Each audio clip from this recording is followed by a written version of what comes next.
A single drop of vintage Cabernet dripped from the edge of the white linen tablecloth, hitting the floor with a sound that felt louder than a gunshot in the silent dining room.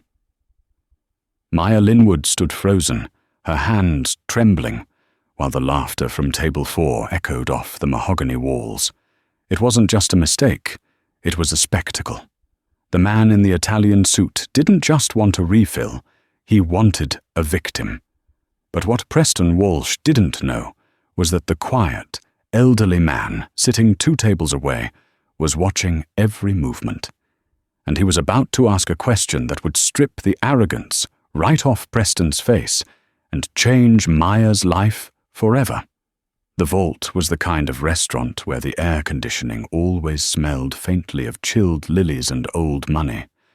Located in the heart of Chicago's financial district, it was built inside a renovated bank from the 1920s. The original steel vault door, weighing 20 tons, now served as the entrance to the wine cellar. For the clientele, it was a place to be seen. For Maya Linwood, it was a battlefield where the only armor she had was her uniform, a crisp white button-down, a black apron, and a smile that she had practiced in the mirror until it looked real. At 26, Maya was tired. It wasn't the physical exhaustion of double shifts, though her feet throbbed in her non-slip shoes. It was the soul-deep weariness of being invisible. She had once been someone else. 4 years ago, she had been a prodigy, a doctoral candidate at Wharton with a focus on algorithmic game theory. She had a future.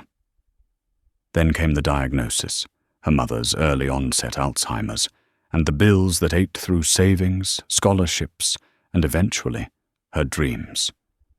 Now she wasn't Maya the analyst. She was just Miss, or Hey You, or mostly nothing at all. Table 4 needs a reset, the floor manager, Henri, snapped, snapping his fingers near Maya's ear. Henri was a small man with a large ego who treated his staff like disposable napkins.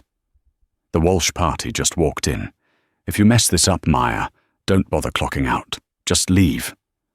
Maya nodded, swallowing the lump of anxiety in her throat. I've got it, Henri. You better, Henri hissed.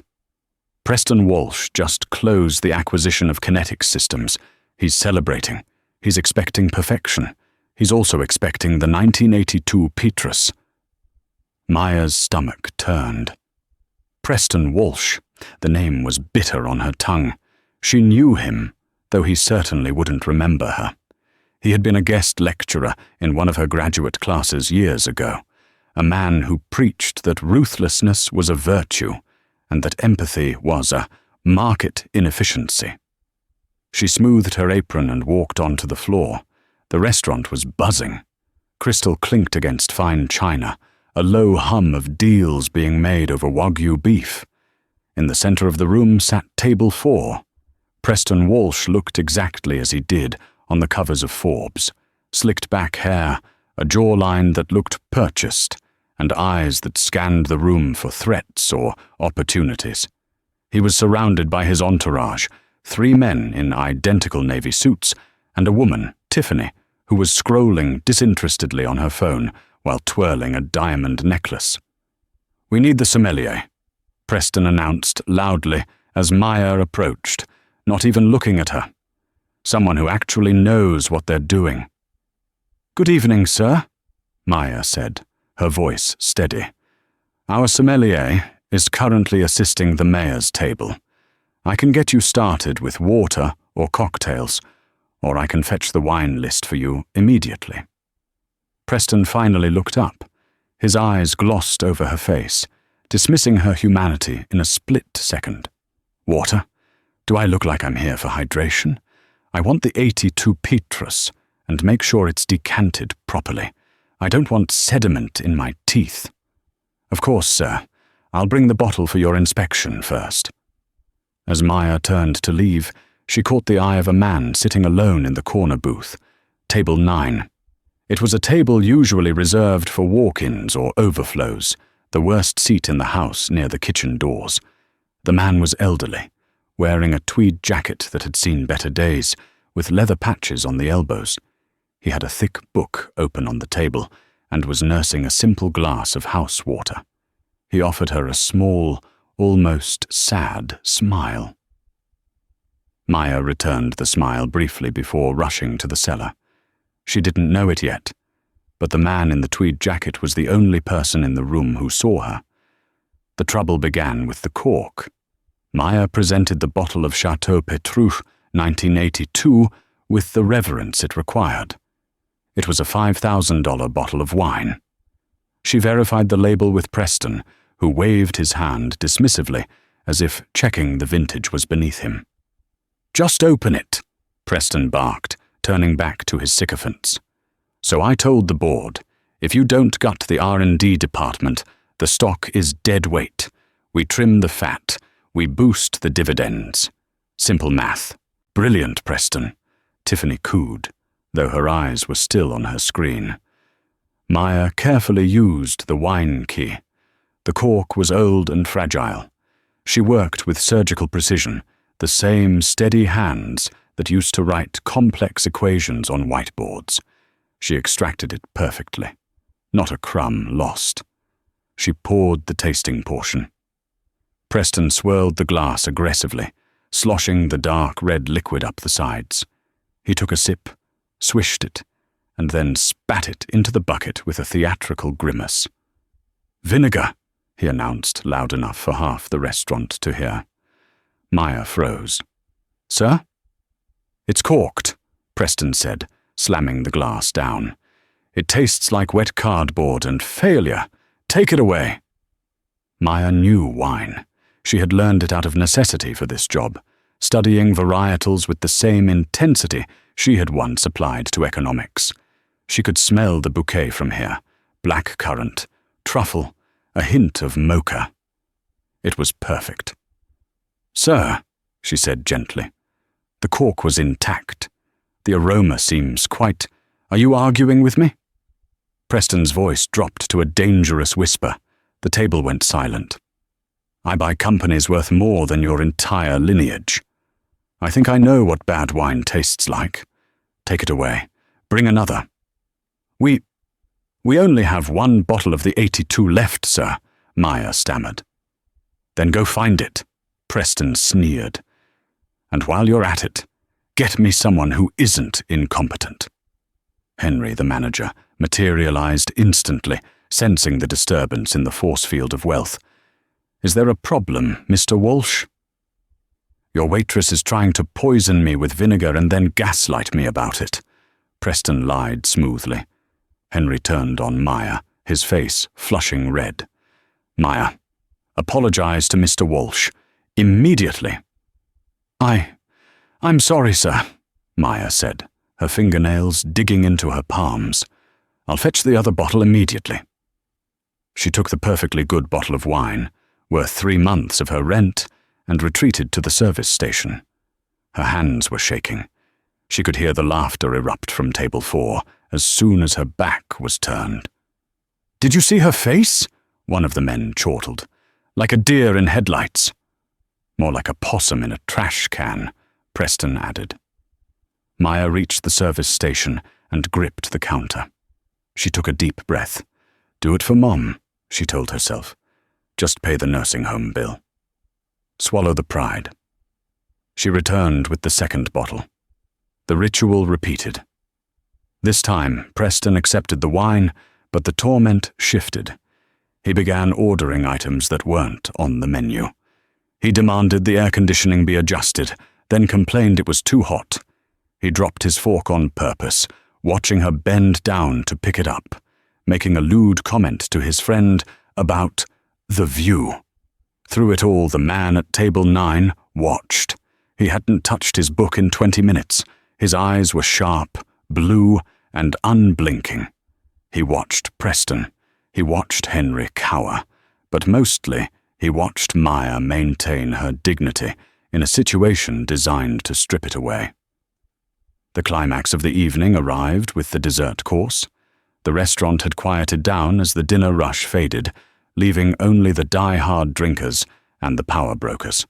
Preston's table had racked up a bill close to $12,000. They were loud, drunk on power and Pinot, and they were bored. Maya brought out the dessert tray, a selection of artisanal chocolates and gold leaf pastries. As she leaned in to place a chocolate tart in front of Tiffany, Preston suddenly threw his arm out to emphasize a point he was making about crushing the competition. His heavy gold watch caught Maya's tray. It happened in slow motion. The tray tipped. A glass of dessert wine, sticky and sweet, toppled over. It didn't hit Preston. It didn't hit Tiffany. It shattered on the floor, but a significant splash landed on Preston's suit jacket. The silence was absolute. Preston stood up slowly. He looked at the stain on his sleeve. He looked at Maya. "You stupid cow," he said. The insults before had been performative. This was pure malice. "This suit is custom bespoke. It costs more than you make in a year." "I'm so sorry, sir," Maya gasped, grabbing a napkin. "I can pay for the cleaning. Don't touch me." Preston swatted her hand away violently. Maya stumbled back, catching herself on a neighboring chair. Henry came running, his face pale as a sheet. "Mr. Walsh, I am horrified. Horrified. She is fired immediately. Get out, Maya. Get out now." "Not yet," Preston snarled. He picked up his water glass and poured it onto the floor, right over Maya's shoes. "Clean it up. On your knees. Like you belong." Maya stood there, the humiliation burning her skin like acid. She looked at Henry, who looked away.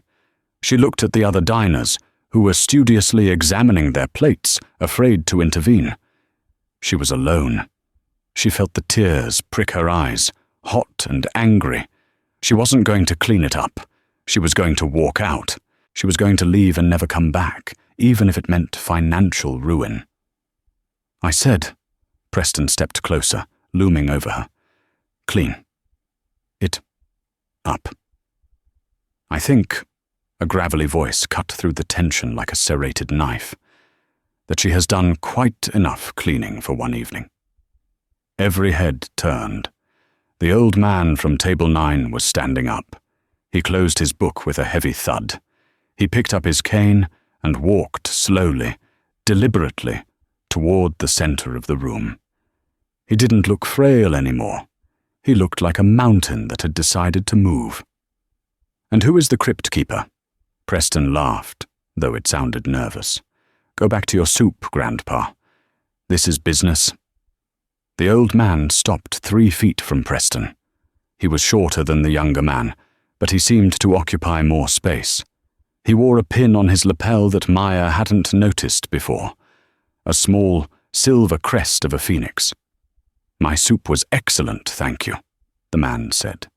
His voice was calm, cultured, and terrifyingly authoritative. "However, my appetite for watching a bully abuse a young woman has been thoroughly exhausted." "Do you know who I am?" Preston puffed out his chest. "I'm Preston Walsh. I just bought Kinetic Systems. I own this town." The old man smiled. It wasn't a nice smile. "You bought Kinetics? Interesting." He turned his gaze to Maya. His eyes were kind. "Tell me, my dear, what is your name?" "Maya," she whispered. "Maya Linwood."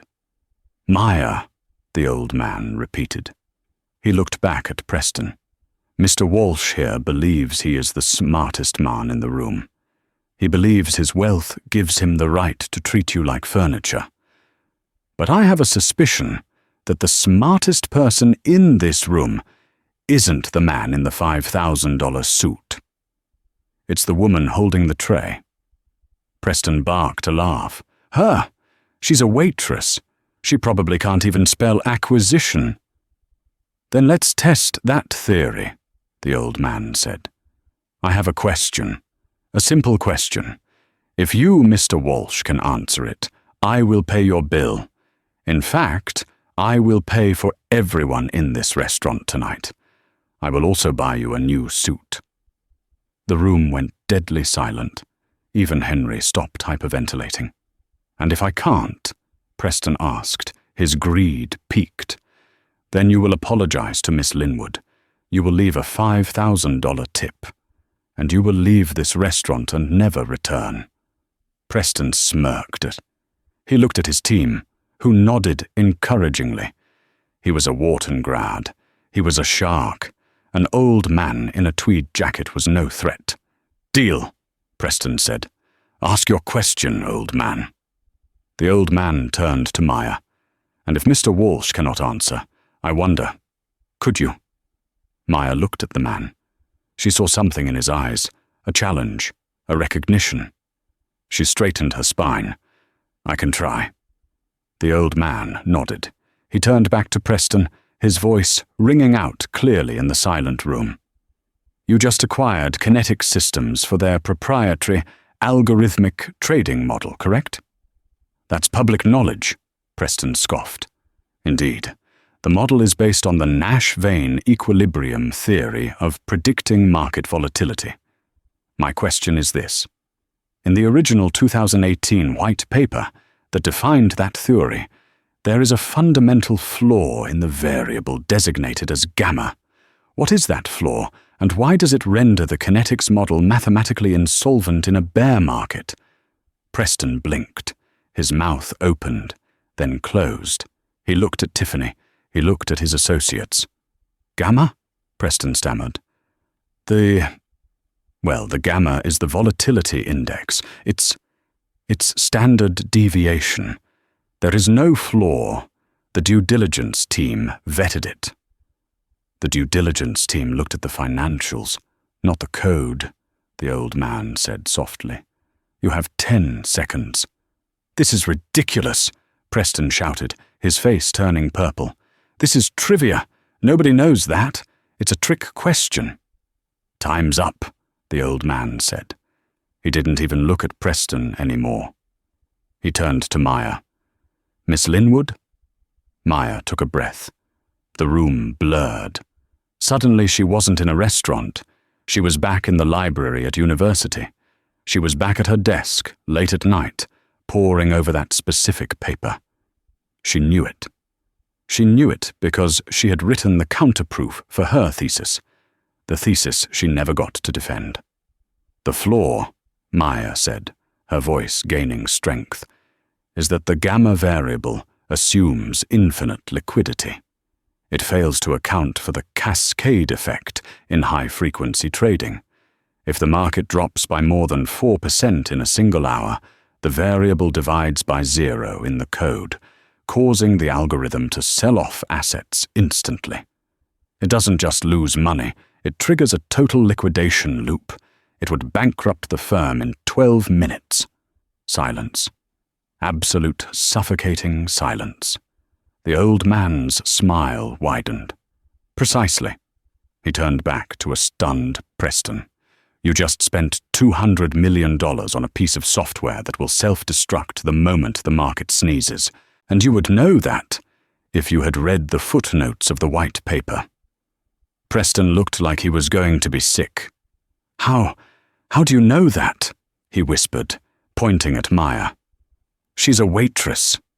"She is a waitress," the old man said, his voice dropping to a low rumble. "But before that, she was the author of the anonymous critique that warned about this exact flaw 4 years ago. A critique your arrogance likely led you to ignore."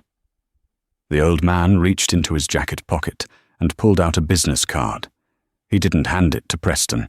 He handed it to Henry, the manager. "My name is Arthur Penhaligon," the old man said. Henry gasped audibly.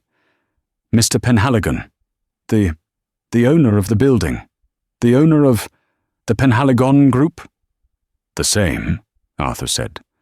"I own this restaurant, Henri, and I am ashamed of what I have seen in it tonight." The silence in the vault was no longer suffocating. It was electric. It was the kind of silence that follows a lightning strike, where the air itself feels charged and ozone-heavy. Preston Walsh stood frozen, his face a kaleidoscope of emotions: shock, denial, and finally, a deep, burning crimson of humiliation. He looked at Arthur Penhaligon, a legend in the financial world, a man whose biography was required reading in business schools. And then he looked at the stupid cow Waitress, who had just dismantled his $200 million acquisition with a few sentences about variable equations. I think there has been a misunderstanding, Preston stammered, his voice dropping an octave, stripping away the bravado. Mr. Penhaligon, surely you understand that in the heat of negotiation— There is no negotiation, Arthur cut him off, his voice ice-cold. He gestured to the table. The deal was simple. You failed to answer. You pay. You leave. Arthur turned his gaze to Henry. Henry, bring the terminal. Henry, sweating profusely, scrambled to the service station and returned with the credit card machine. His hands shook so badly he nearly dropped it. He presented it to Preston. $5,000 for the tip, Arthur reminded him, and the bill for the entire room. My staff will tally it up now. Preston looked at Tiffany, hoping for backup, but she had already gathered her purse and was inching away from the table, clearly deciding that her association with Preston Walsh had just become a liability. With a trembling hand, Preston tapped his black card against the machine. The beep sounded like a gavel falling. "Get out!" Arthur said. Preston straightened his jacket, trying to salvage a shred of dignity. He glared at Maya. "You got lucky," he hissed as he passed her. "You memorized a textbook. Good for you. You're still just a servant." "And you," Maya replied, her voice shaking but her chin held high, "are insolvent. You just don't know it yet." Preston stormed out, his entourage trailing behind him like beaten dogs. The moment the heavy oak door swung shut, the restaurant erupted. It started with a slow clap from a table near the bar, then swelled into genuine applause. But Maya didn't hear it. The adrenaline that had propped her up crashed. Her knees buckled. She didn't hit the floor. Arthur was there, surprisingly agile for his age, catching her by the elbow. "Steady, Miss Linwood, steady." He guided her to a chair, not at a service station, but at table 9, his table. "Sit." "I can't," Maya breathed, looking around. Henry is currently packing his personal effects," Arthur said calmly, pouring her a glass of water from his own carafe. "I do not tolerate leaders who rule by fear. He is no longer the manager here." Maya took the water, her hands trembling so hard the ice clinked against the glass. "Why did you do that?" "You don't know me." Arthur sat opposite her, folding his hands over his cane. "On the contrary, Maya, I have been looking for you for 6 months. Maya blinked, the water halfway to her mouth. "What?" "Professor Holloway." "Wharton," Arthur said. "He's an old friend of mine. When I told him I was looking for a quantitative analyst who understood the psychology of risk, not just the math, he told me about his best student, a brilliant young woman who had to drop out because her mother got sick." Maya felt a lump form in her throat. "Holloway remembered me. He said you were the only student who ever corrected his math on the chalkboard and was right," Arthur smiled. "I had my HR team track you down. They told me you were working here, in one of my buildings. I didn't believe it. I came to see for myself. I wanted to see if the brilliance was still there, or if life had beaten it out of you." He gestured to the door where Preston had exited. "I think we got our answer. You didn't just understand the math, Maya. You understood him. You knew exactly where to hit him to make him fold. That isn't taught in textbooks. That is instinct." Maya looked down at her stained apron. "I'm a waitress, Mr. Penhaligon. I have $74 in my bank account. My mother is in a care facility that costs $6,000 a month, and I am 2 months behind. I appreciate what you did, really. It was amazing. But I don't fit in your world anymore. I serve the wine. I don't buy it." Arthur reached into his jacket pocket and pulled out a plain white envelope. He slid it across the table. "This is a check for $50,000, Arthur said. "Consider it a signing bonus, or an advance, or a gift. I don't care what you call it. Pay the care facility." Maya stared at the envelope. It was more money than she had seen in years. "I can't accept this." "You can," Arthur said firmly, "on one condition." "What condition?" "Be at the Penhaligon Tower, 40th floor, tomorrow morning at 8 a.m. Bring your brain. Leave the apron." I don't have a suit," Maya whispered, tears finally spilling over. Arthur stood up, buttoning his tweed jacket. "Then buy one. You have the money." He tapped the table twice with his knuckles. "Don't be late, Maya. The market waits for no one."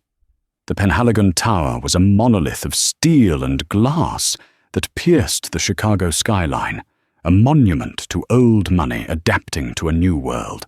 The 40th floor was colloquially known as the engine room. It was where the Penhaligon Group's proprietary trading desk operated, a high-stress, high-frequency environment where millions were made and lost in the time it took to inhale. Maya stepped off the elevator at 7:55 a.m. She was wearing a charcoal grey suit she had bought off the rack at a department store the night before. It wasn't bespoke, but it was clean, sharp, and made her feel like armor. She expected to be greeted by a receptionist. Instead, she was greeted by chaos. The trading floor was a sea of monitors and shouting men and women. Phones were slamming. Tickers were scrolling red. The energy was frantic. "You must be the charity case." The voice was smooth, deep, and dripping with disdain. Maya turned to see a man leaning against a glass wall. He was tall, impeccably dressed, in a navy pinstripe suit, with hair that looked sculpted by a wind tunnel. He was handsome in the way a shark is handsome, sleek, dangerous, and cold. "I'm Maya Linwood," she said, extending her hand. The man didn't take it. He looked at her hand, then up to her eyes.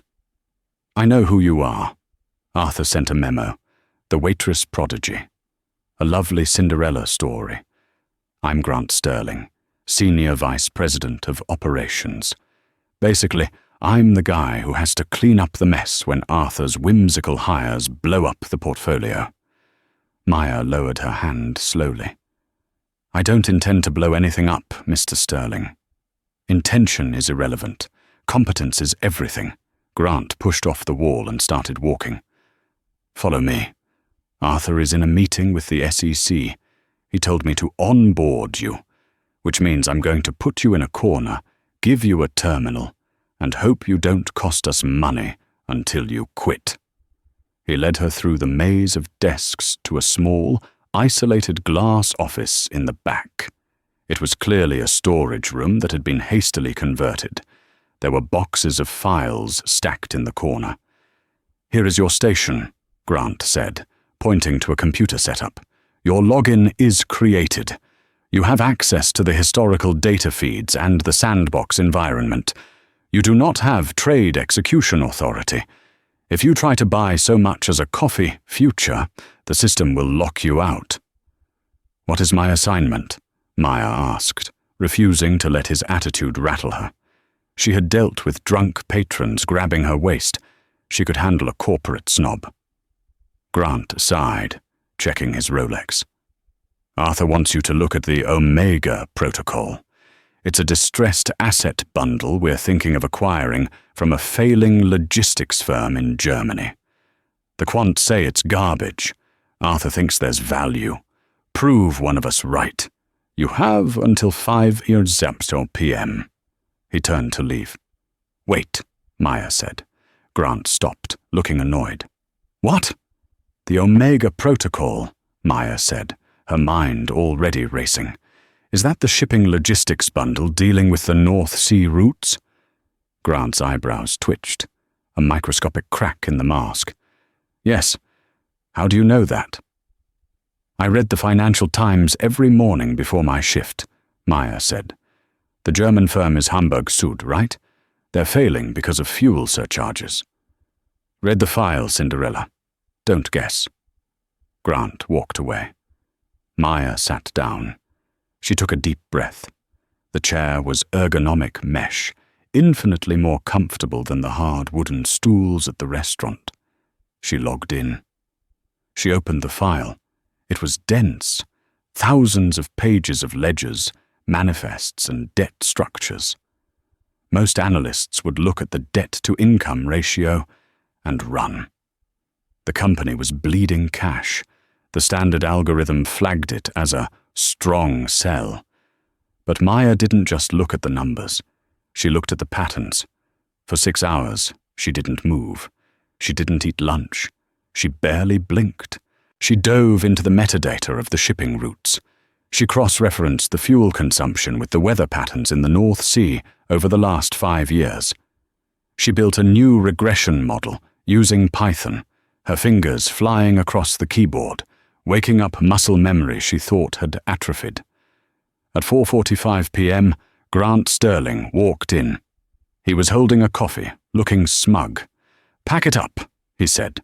"The consensus from the senior team is to pass on the deal. We're drafting the rejection letter now."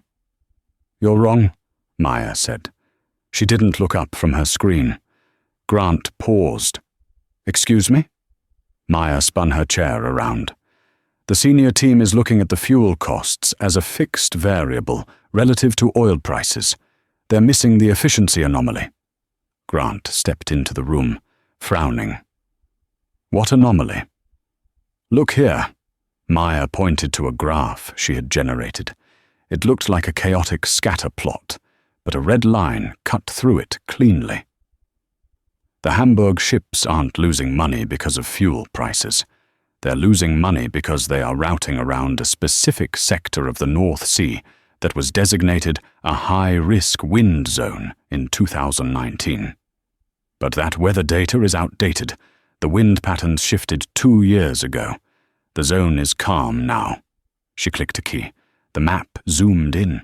"If you reroute their fleet through the direct channel, which is now safe, you cut fuel consumption by 18%. That turns a 4% monthly loss into a 14% net profit margin immediately. The company isn't failing. It's just driving the long way home." Grant stared at the screen. He leaned in, his cologne overpowering the smell of dust in the room. He traced the line with his finger. He was silent for a long time. "The weather data," Grant muttered. "Where did you get the updated wind patterns?" "No AA maritime database. It's public domain. No one checks it because financial analysts don't look at meteorology." Grant straightened up. He looked at Maya. The look of disdain was gone, replaced by a guarded, calculating curiosity. 14% margin, Grant repeated.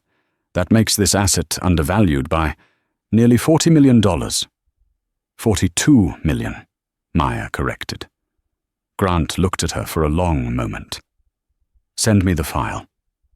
"I thought I didn't have execution authority." "You don't," Grant said, a small, shark-like grin appearing. "But I do. Send it. Now." 10 minutes later, the floor erupted again. But this time, it wasn't applause for a waiter. It was the roar of a trading floor executing a massive buy order. Grant Sterling walked out of his office, holding a printout. He walked straight to the center of the room. "Listen up," Grant shouted. "We just acquired the Hamburg debt. We're restructuring the routes. We're projecting a Q3 profit of $12 million. Cheering ensued. High fives. Champagne corks popping. Cheap champagne. Not the 82 Petrus, but it sounded the same. Maya stood in the doorway of her tiny office, watching. Grant hadn't mentioned her name. He was taking the credit. She felt a sting of disappointment. Welcome to corporate America, she thought. But then Grant turned. He looked across the sea of cheering traders, locked eyes with Maya, and gave a sharp nod. It wasn't a smile. It wasn't a thank you. It was a chaotic, neutral acknowledgement of respect. "You survived," the nod said. Arthur Penhaligon's voice came over the intercom system. Attention. Excellent work on the Hamburg acquisition.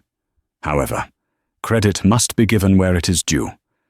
The routing discovery was made by our newest junior analyst, Maya Linwood. Grant, bring her to my office. The room went silent. Every head turned to the girl in the charcoal suit standing in the storage closet. Grant's smile didn't waver. He walked over to her.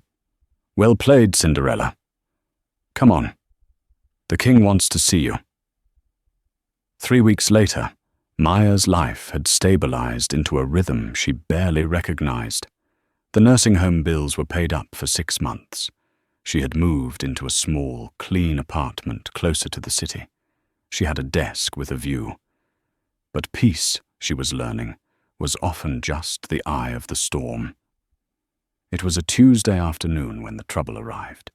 It didn't come in the form of a market crash, but in the form of a legal courier.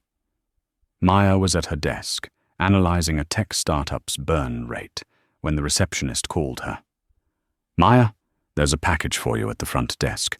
Requires a signature. Maya went down. The courier handed her a thick manila envelope. Sign here. She signed, took the envelope, and opened it in the elevator. By the time she reached the 40th floor, her blood had turned to ice. It was a lawsuit. Plaintiff, Preston Walsh, Kinetic Systems. Defendant, Maya Linwood. Charge, corporate defamation, tortious interference, and theft of proprietary information. It was nonsense. It was a slap suit, strategic lawsuit against public participation, designed to intimidate. But the damages he was seeking were astronomical, $5 million. And there was a letter clipped to the front, a personal note on heavy, cream-colored stationery. Ms. Linwood, it seems your little parlor trick at the restaurant relied on confidential knowledge regarding my company's code. Since you signed no NDA, but clearly possess trade secrets, I can only assume you stole them. My lawyers will bury you, unless, of course, you're willing to meet and discuss a settlement. I'm a reasonable man. The Ritz-Carlton bar, tonight. At 8 p.m. PW. Maya's hands shook. She walked straight to Grant's office. She didn't knock. Grant was on the phone. He took one look at her pale face and hung up. What is it? She threw the papers on his desk. Grant read them quickly. His face darkened. He's bluffing. Theft of proprietary information? You found the flaw in an academic white paper. That's public domain. He knows that, Maya said, her voice trembling. He doesn't care about winning. He cares about bleeding me. He knows I can't afford a lawyer to fight this for 2 years. He wants to bankrupt me again. Grant stood up. He's not suing you, Maya. He's attacking Arthur through you. Walsh's stock has plummeted 30% since that night. The word got out that his algorithm was flawed. He blames you for the leak. What do I do? Grant looked at the letter. He wants a meeting. Tonight. I can't go. You have to go, Grant said. He walked around the desk. For the first time, he didn't look like the enemy. He looked like a co-conspirator. But you're not going alone. Arthur? No. Grant adjusted his cufflinks. Arthur is too ethical. He'd bring a lawyer. You don't need a lawyer for a man like Walsh. You need a shark. He smiled, and it was the most terrifying thing Maya had ever seen. You need me. The bar at the Ritz-Carlton was dimly lit and smelled of leather and expensive scotch. Preston Walsh was sitting in a corner booth, looking significantly more disheveled than the last time Maya saw him. His tie was loose, and his eyes were bloodshot. He was drinking heavily. When Maya walked in, Preston smirked. Smart girl. You came. Then he saw Grant Sterling step out from behind her. Preston's smirk faltered. Who's this? Your bodyguard? I'm her emotional support animal, Grant deadpanned, sliding into the booth next to Maya. Grant Sterling, we haven't met, but I shorted your stock last week and made enough to buy a small island. Nice to meet you. Preston slammed his glass down. This is a private conversation. There are no private conversations when you threaten my staff, Grant said, his voice low and dangerous. Drop the lawsuit, Preston. She ruined me, Preston shouted, causing a few heads to turn. My investors are pulling out. The board is calling for a vote of no confidence, all because she opened her mouth. You ruined yourself when you bought bad code, Maya said, finding her voice. I just turned on the lights. I can fix it. Preston leaned in, his breath reeking of bourbon. I have a developer team rewriting the gamma variable patch right now. But I need time. And I need confidence. I need you to sign a statement saying you were wrong, that you were drunk or jealous or lying. Retract the statement. And if I don't, then I destroy you, Preston sneered. I've done some digging, Maya. Your mother, the Sunrise Care Facility. Nice place. Expensive. I just bought the debt on that facility this morning. I'm the majority stakeholder of the holding company that owns the building. Maya felt the blood drain from her face. You wouldn't. I can evict a tenant for restructuring purposes with 24 hours' notice. Preston smiled cruelly. Imagine your mother, confused, on the street, all because her daughter was too proud to sign a piece of paper. Maya felt a surge of nausea. This was a level of evil she hadn't calculated.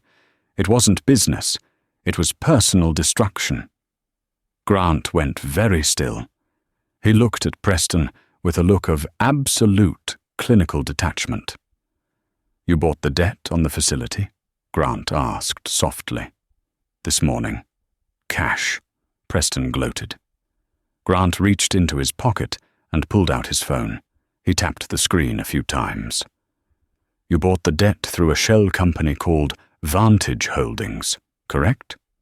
Preston blinked. How do you? Because Vantage Holdings is a subsidiary of a shell company that is a subsidiary of the Penhaligon Group, Grant said, looking bored. We own the bank that lent you the money to buy the debt. Preston froze. Grant tapped his phone again. And since you used your Kinetic stock as collateral for that loan, and considering Kinetic stock just dropped another 4% in after-hours trading, Grant looked up, his eyes gleaming. I'm calling in the loan. Margin call, Preston. Preston's mouth fell open. You can't. I have 30 days to... Read the fine print on the predatory loan you just signed, Grant said. Immediate repayment upon collateral devaluation. You owe us $4 million. Right now. Grant leaned forward. So here is how this is going to work. You are going to drop the lawsuit. You are going to transfer the ownership of the care facility to a non-profit trust that I am setting up right now on my phone. And then you are going to leave. If you don't, I will seize your personal assets before you can finish that drink. Preston looked at Maya. He looked at Grant. He looked at his phone, which was buzzing incessantly with notifications from his broker. He was checkmated. Again. Preston stood up, swaying slightly. He looked at Maya one last time. There was no arrogance left, only fear. He turned and ran out of the bar. Maya sat back against the leather seat, exhaling a breath she felt like she had been holding for an hour. She looked at Grant. Did you really just do that? She asked. Grant put his phone away and signaled the waiter. 2 tequilas. The good stuff. He looked at Maya. I told you, I handle operations. Arthur handles the dreams. I handle the nightmares. Maya smiled, a real, genuine smile. Thank you.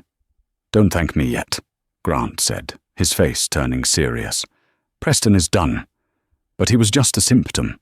While I was digging into his financials to set that trap, I found something else. Something worse. What? The reason he wanted kinetics wasn't for the trading algorithm, Grant said, lowering his voice. He was laundering money, massive amounts of it, for a cartel operating out of Eastern Europe. And when he goes down, the people he owes money to? They aren't going to be happy, and they're going to be looking for the people who sank him. Grant slid a tequila shot toward her. Drink up, Maya. The game just got a lot more dangerous. The hangover from the tequila hadn't even set in before the reality of Grant's warning crashed down upon them. The next morning, the Penhaligon Tower wasn't just a place of business, it was a fortress under siege. By 7 p.m., the atmosphere on the trading floor had shifted from frantic to terrified. The monitors, usually a mix of red and green, were bleeding out. A coordinated sell-off was hitting every sector where the Penhaligon Group held major positions. It wasn't natural market movement. It was an assassination attempt by algorithm. Maya rushed onto the floor, coffee in hand, to find Grant Sterling screaming into 2 phones at once. They're shorting the logistics bundle. Who is dumping 20 million in shipping futures? Find the counterparty. Grant slammed a receiver down as Maya approached. It's Walsh's backers, Grant said, his voice tight. The Eastern European Group. They know we sank Preston. Now they're trying to sink us to recoup their losses.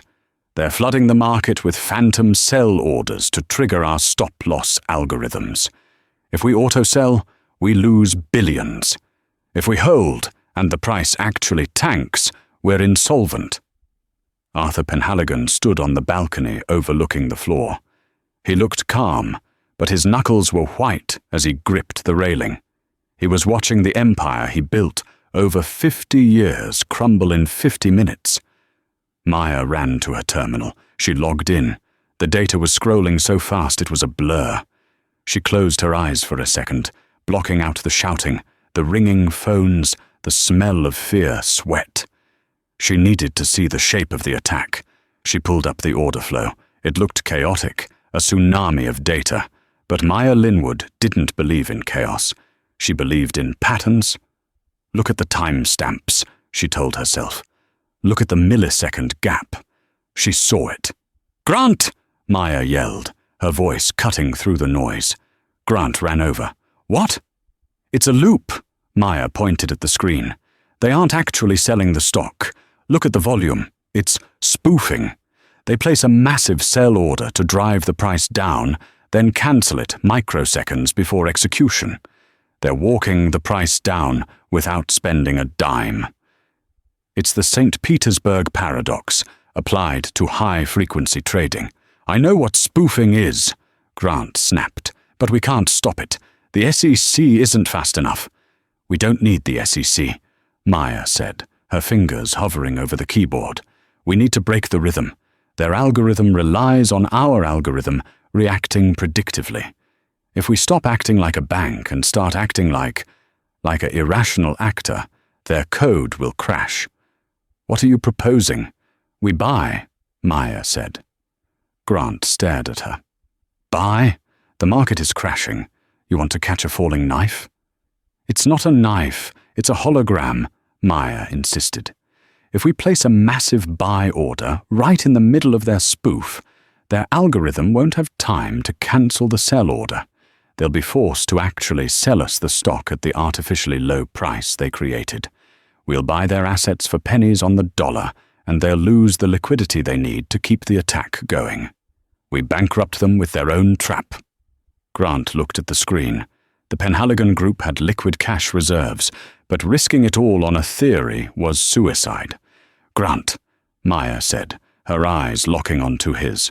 Preston Walsh underestimated me because he looked at my apron. Don't underestimate me because of my suit. I know this math. It's the same math that killed my thesis. I know how to kill it back. Grant looked up at the balcony. Arthur Penhaligon nodded once. A barely perceptible motion. Trust her. Grant turned to the trading pit. Listen to me. Cancel all sell orders. Prepare a bulk buy on the Kinetics and Logistics Volatility Index. Limit price set to the current bottom. The traders looked at him like he was insane. "Do it!" Grant roared. "Executing!" the head trader yelled. Maya watched the screen. This was it. The moment of impact. The buy order hit the market. It was a multi-billion-dollar wall of money slamming into the phantom sell orders. For 3 seconds, the system froze. The servers whirred. The entire room held its breath. Then, the numbers turned green. The spoofing algorithm, caught in its own loop, tried to cancel, but failed. It was forced to execute the trades. The Penhaligon Group instantly bought millions of shares at rock-bottom prices. The liquidity vanished from the attackers' accounts instantly. The red ticker stopped. It reversed. The market bounced. "We just bought the dip," Grant whispered, staring at the terminal. "My God, we just cleared 40% profit in 10 seconds. The room exploded. People were hugging, crying, throwing papers in the air. Maya slumped back in her chair. Her hands were shaking. She felt a hand on her shoulder. It was Arthur. "That," Arthur said, his voice thick with emotion, "was the finest piece of game theory I have ever witnessed. You didn't just save the company, Maya. You just became a legend on Wall Street." But the drama wasn't over. As the cheers died down, the elevator doors pinged open. 4 men in FBI windbreakers stepped out, flanked by uniformed officers. They weren't coming for Arthur. They were dragging someone with them. It was Preston Walsh. He was in handcuffs, looking disheveled, defeated, and small.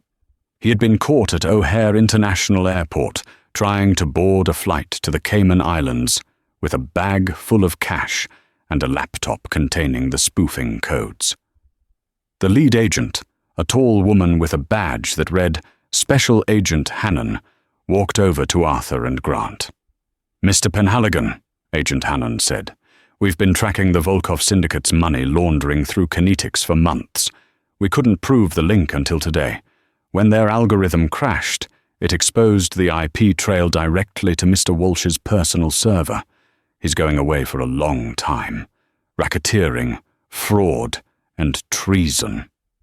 Preston looked up. He saw Maya standing next to the billionaire and the shark. He opened his mouth to speak, perhaps to hurl one last insult. But he found he had nothing left to say. The Waitress had completely dismantled his life, piece by piece, simply by being smarter than him. He lowered his head as the agents dragged him away. 6 months later. The vault was buzzing. It was Friday night, and the restaurant was fully booked. But tonight, Maya Linwood wasn't wearing an apron. She was wearing a midnight blue silk dress, sitting at table 4, Preston Walsh's old table. Across from her sat her mother. She looked frail, but her hair was done, and she was lucid, smiling as she looked at the menu. The new treatment protocol, paid for by Maya's executive health insurance, was working wonders. The fog was lifting. "This place is fancy, Maya," her mother whispered. "Are you sure we can afford this?" Maya smiled, reaching across the table to squeeze her mother's hand. "We can afford it, Mum, I promise." "Good evening, ladies." The new manager, a polite young woman named Sarah, approached with a bottle of wine. "Compliments of the gentleman at table 9. Maya turned. Arthur Penhaligon was there, in his usual spot, nursing his water and reading a book. He raised his glass to her. Maya raised hers back. Grant Sterling walked in a moment later, sliding into the seat next to Maya. He looked different, less sharp edges, more relaxed. He placed a folder on the table. "The Q4 projections are in," Grant said. "The Linwood algorithm is outperforming the market by 22%. You're making us obscene amounts of money, Maya." "That's the job, isn't it?" Maya teased. "It is," Grant grinned. "By the way, HR finished the paperwork. You're no longer a junior analyst." "Oh?" Head of quantitative strategy, Grant said. Youngest in the firm's history, and I got you a signing bonus. He pulled a small velvet box from his pocket. It wasn't a ring. It was an old, battered corkscrew. Maya recognized it immediately. It was the wine key she used to use at the vault. Arthur kept it, Grant said softly. He said you should keep it on your desk. A reminder. Of what? Maya asked, taking the old tool in her hand. That no matter where you sit, Grant looked at the trading floor's skyline visible through the window. Humility is the only currency that never depreciates. Maya looked at the corkscrew, then at her mother, then at the life she had reclaimed from the ashes of humiliation. To the waitresses, Maya said, raising her glass. To the waitresses, Grant toasted. And somewhere in a federal prison cell, Preston Walsh stared at a blank wall, still trying to solve the equation of where it all went wrong, never realizing that the answer was simple. He forgot that even the person serving the water might be the one who controls the tide. And that is the story of how Maya Linwood went from serving wine to owning the market. It's a powerful reminder that we should never judge someone by their uniform or their current station in life. You never know who you are talking to or what battles they are fighting. Preston Walsh thought power came from a suit and a loud voice, but Maya proved that true power comes from resilience, intelligence, and the quiet dignity of knowing your own worth. In a world full of Prestons, be a Maya. Be the person who does the work, who notices the details, and who stays kind even when the world is cruel. Because eventually, the tables always turn. If this story inspired you, please hit that like button. It really helps the channel grow and lets us know you want more stories like this. Share this video with someone who needs a reminder that their current struggle isn't their final destination. And if you haven't already, subscribe and turn on notifications so you never miss a new story. We post new dramas every week. Thanks for watching, and see you in the next video.